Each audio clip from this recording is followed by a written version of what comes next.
Good morning. मी निघाले होते दादरला. लग्नानंतर पहिल्यांदाच प्रवास करणार होते. स्टेशनला पोचले, तिकीट काढलं आणि मी निघाले दादरला. जाताना मी लेडीज डबाच प्रिफर केला बिकॉज इट इज सेफ. कारण मी पहिल्यांदाच एकटीने प्रवास करणार होते ना.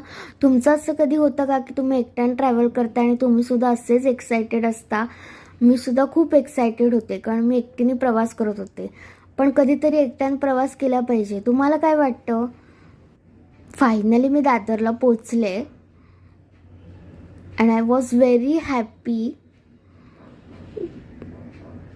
आणि मग मी निघाले शॉपिंगला. इतके टॉप्सचे व्हरायटीज होते, कुठला घेऊ आणि कुठला नको. कुठला घेतलाय तो मी नक्की पुढच्या ब्लॉगमध्ये दाखवेन. लंच केला. तुम्ही दादरला आल्यावर कुठल्या हॉटेलला जाता हे मला नक्की कमेंट सेक्शनमध्ये सांगा. ही गुलाबाची फुलं बघितल्यावर असं वाटत होतं अख्खी टोपलीच उचलून घेऊन जावं. मग मी निघाले घरी. छान असा दिवस मी माझा एन्जॉय केला. कधीतरी मी टाईम आपण द्यायला पाहिजे स्वतःला, नाही का?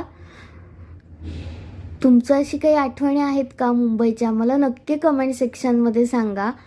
आणि मुंबईला खूप पाऊस पडतोय. तिकडे तुमच्याकडे पडतोय का पाऊस? आणि मी पोचले घरी. भेटू पुढच्या ब्लॉगमध्ये. तोपर्यंत बाय.